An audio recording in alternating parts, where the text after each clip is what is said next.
Well, Gold Derby fans, he plays the sociopath that people cannot stop watching on Netflix's You.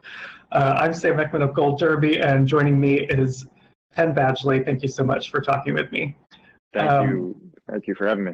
So this show, it's journey to season 2 journeys to Los Angeles. We moved from New York to Los Angeles, and each of these seasons is based on one of the novels, and this one based on Hidden Bodies. Is it worthwhile for you to sort of read those and draw inspiration from those, or do you have to treat them as its own separate entity? I'd say the way that it's most valuable is just for me to appreciate Carolyn Kepnes as the generator of this whole concept, and as the establisher of not just tone, but like, I don't know, just the themes that the whole thing is dealing with. And nature, I mean, it's really important for me to understand how the book functions, because it's all inside his mind, just, without any exception. Whereas the show has to be a bit different because it's not a book.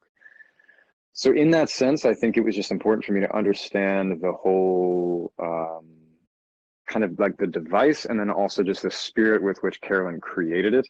Past that, actually, it's sometimes, it's almost harmful if you pay attention to the source material too much, past, which is beyond the script. Like, you really have to just forget about that, I think, at the end of the day. Because there are also some pretty significant differences. And then I think once I really let go of any idea of Joe from the book, understanding that it was established, I think that's when I felt the most freedom as an actor. And I would imagine that's true in a lot of adaptations. Yeah. And I'm curious about your kind of process and way into this role, because he's kind of a terrible person. He's murderous. He's manipulative. But the audience can't help but get sucked into what's going on with him anyway. And I know a lot of like actor training, and actors would say you have to find a way to like your character or be interested by your character. So is that true for you? And how do you kind of find a way into be interested and like Joe? I don't think it's hard to hate him, and I don't think it's hard to love him. He's a human, and I think it's really easy to think we would hate people when we don't know them. But of course, it's the people who know them who tend to love them, or at least like them, or at least tolerate them. Whereas when I watch Joe, I'm like, I wouldn't tolerate this, but for me, as vocal as I have been, I think often for the sake of comedy and morale more than anything else, but as vocal as I have been, like sort of against Joe, he's very easy for me to inhabit or love, because he really does want what we all want, which is to be loved. And I think what was great about season 2 was that became is ironic the right word? It became such an ironically literal metaphor, because the character he was after was named Love as well. And if we didn't do that with the right kind of nuance, and I didn't just want to love as much as I could, maybe that would fall flat a bit, but it seems like we pulled it off. Yeah. And he has this sort of thing this season where he really wants to prove that he's a good person. When you kidnap Robin Lord Taylor's character, and he's very protective of Ellie, protective of young people. Do you see that as a genuine aspect of him? How do you kind of square that side with the murderous side? I mean, that's a good question. Yeah, I mean, I don't ever, as much as, again, as I might say something different in an interview because it's such a different space, when I'm acting, when I'm there, I mean, no, I don't. It's all genuine. It's all genuine. Even if the point is that he doesn't mean it. I think the point is with people with psychosis is that they're unreliable narrators for themselves. We all are, but especially then, I mean, he might actually be trying to change. He just might not have the capacity to mean it past the moment he says it. So, but yeah, I just make him mean it, because again, I think that makes for a more compelling journey along the way. If I was to telegraph, because of some, you know, like compulsion to just make sure that we know this is a clinical portrayal of a person with psychosis, like, I don't know, that probably wouldn't be as interesting, along the way. Right. He has like that's kind of one of the things he's battling again. He has a lot more adversaries, I would say, this season than in That's season true. one. Yeah. A lot of things. Yeah. Is that more fun to play? Because it's kind of like, in season one, it was often like, oh God, this person's in his way. They're going to get it. But this time there's a lot of things that muck up his plan. Is that more fun to play? I know that season 2 was more fun generally. That's probably why. I mean, like episodes 1 and 2, especially 2, it's almost hijinksy in the sense that he's trying to get, I don't want to spoil, I don't know if I'd be spoiling it. He's trying to get his finger back. Yeah. Which is funny, and that was one I had a lot of fun with. And yeah, he does. When I really think about it, his behavior has modified slightly towards the better in the second season. He's not. He's really. I think the way that things turn for the worst is far less intentional. But of course, he sets us up in the beginning. By the end of the first episode, you know how conscious he is about the lion's share of what he's doing. I mean, he's still built the cage, right? That takes a lot of energy. So, once you've built the cage in a new location, I think you can give a lot of lip service to trying to change, but he's probably not. And one of the most impressive things I think about the performance, and what I would imagine is difficult, is that there's so much voiceover material, and there's so many really extended scenes that just ask you to emote without dialogue. What is the process of filming those like for you? Is that as difficult as it would seem? I think it's become almost, in a way, it's its own skill, that once you've honed it, it's just another skill. And sometimes it's even easier than others because I don't need to rely on literally anyone else. That's, sometimes it can be quite isolating. But then there's something about that I don't know. The entire experience of me shooting this show wouldn't be quite what it is if I didn't have such a kind of singular, I almost want to say it's not a burden. Joe is he's burdensome, but it's like, trying to emulate what the book created, which is all inside of his mind. It's a device that you just can't actually create in any other medium. But I do, I mean, like the voiceover, going inside the voiceover booth is extremely fun now, even when I'm saying things that are, they're very painful. I'm able to just close my eyes and put all of the focus of what would normally be in my body as an actor. I focus it all here, like in my mouth and my kind of chest and throat. It's very spiritual. It's very, sometimes I'm very surprised with how just spontaneous emotions come and powerfully, and they'll fly out and change. And I just try to run with that and have fun with the voiceover, so that when I'm doing what you see visually, hopefully I'm doing as little as possible. I mean there is a lot of emoting. There's a lot of emoting, but it's dialing in how much of that to show, how much to play against what he's saying. It becomes this very fun dance with myself.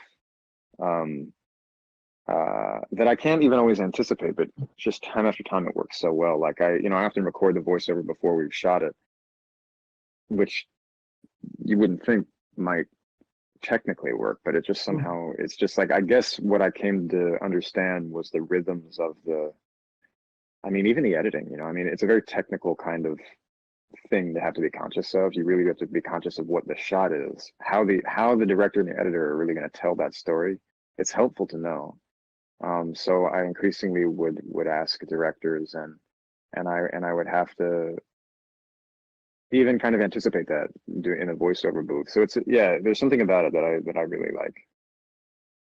I don't know was if that answers wondering. the question, but I think so. But I was wondering about the voiceover booth because I know for a lot of like voiceover actors, they get very physical inside the booth. And yeah, Joe, like as Joe, you tend to have this like very kind of like poised, put together physicality with him. So does kind of your process change, the way you go about the character change when you're only limited to your voice in the booth?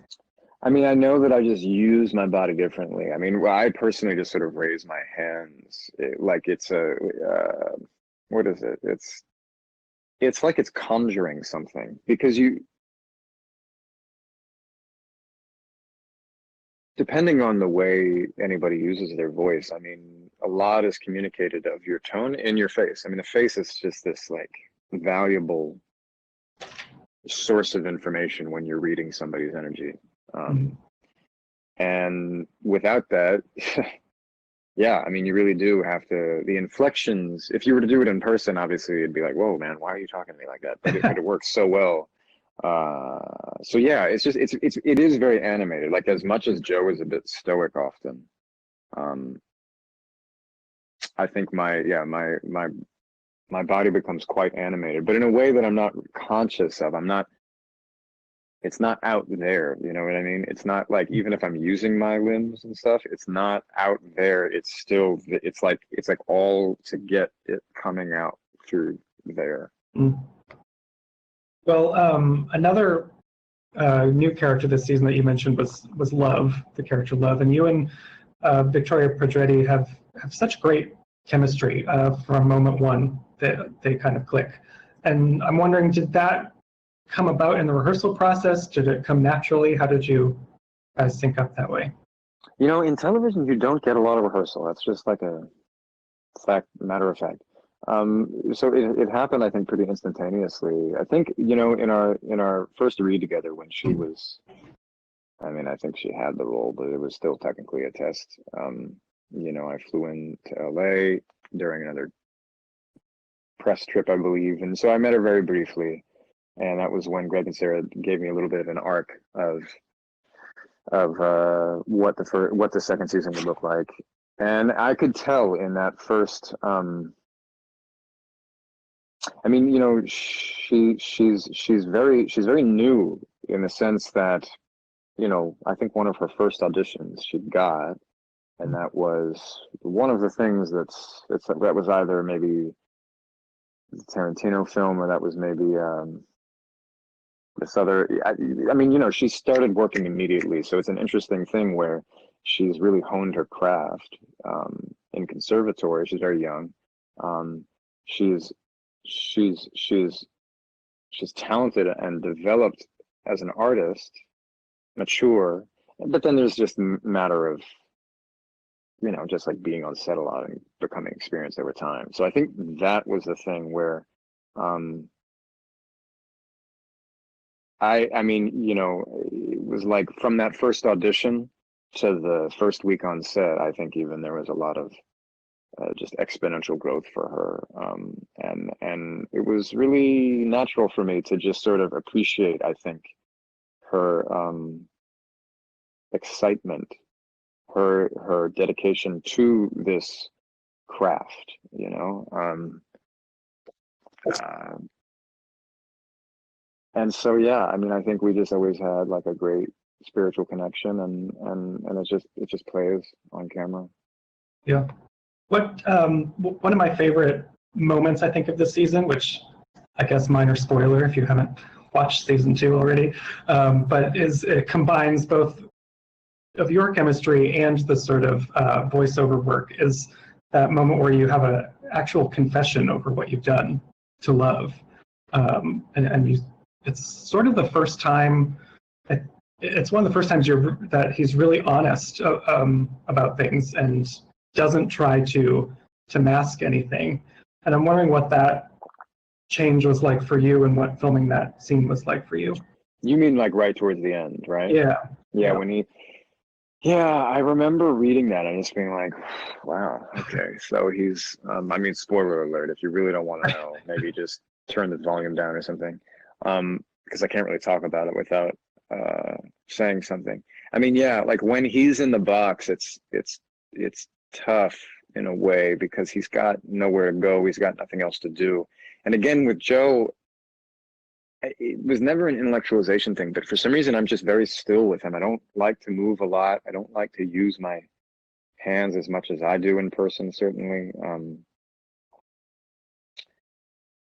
It's almost like he's been so traumatized that he's at all times waiting to be abused again, which is why he abuses everybody. Mm-hmm.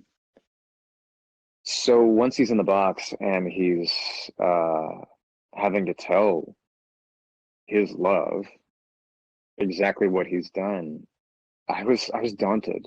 I mean, I was really daunted. I was like, wow, he's just got to say it all, and I'm in the box. I got nothing but my emotions to make it resonate. Yeah, and I don't know what else to say about that. It was definitely daunting, and it was refreshing. I think sometimes it kind of like in the voiceover booth, it sort of came spontaneously. Like if you just really connect to what you're saying, what he's saying is so terrible. Like I did this, I did that, I've done this. This is who I am. It's really the words do the work. I think if you're doing your job as an actor. Well, it's very thrilling to watch because it was such a like dramatic shift from what we're used to seeing from him. Yeah.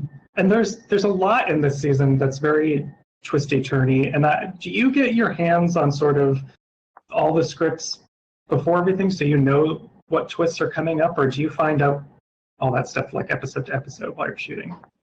I know the major points. Like both Victoria and I knew. Actually, again, I'll give you a little bit of spoiler thing here. Why not? We're just dig in. It's all out right now. Yeah. We both knew in the end that she was going to be revealed to be much like Joe. But we both, I think part of what that chemistry you were speaking of earlier, we both assumed that it would mean that they would kind of go off into the sunset, so to speak, like Bonnie and Clyde, like that they were actually perfect. The whole point is that they were perfect for each other.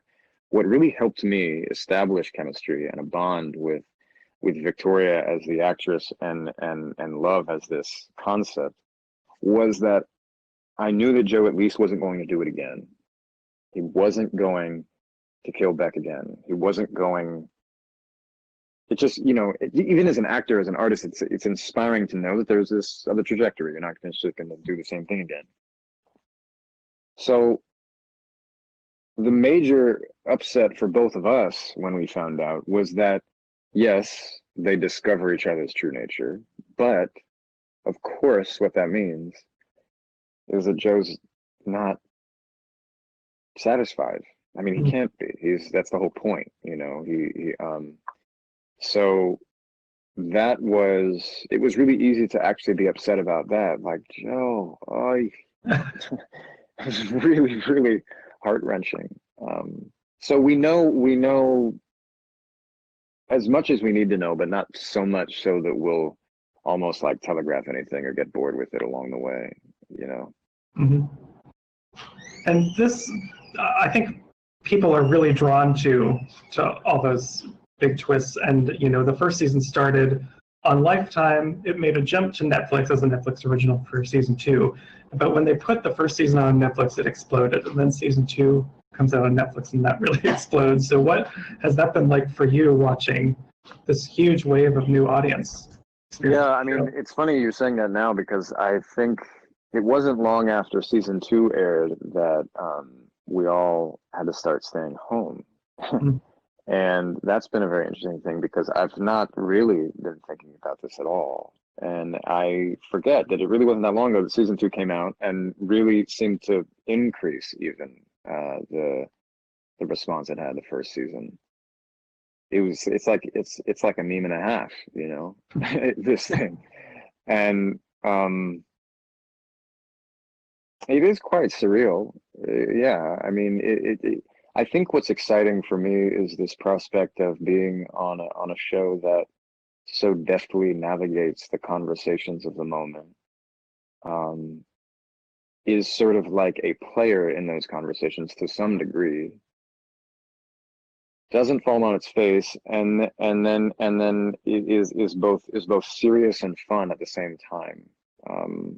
That's actually quite rewarding. That's really, I think that's different from anything I've been a part of. Either it's been something small, gone mostly unrecognized, incredibly rewarding, nonetheless, or something that's like quite huge and sensational, but maybe not taken as seriously, you know. And so and I think what's been rewarding is to see that interesting balance sort of struck by this whole enterprise. So everybody's really, I think, grateful for that too, and everybody's really like firing on all cylinders.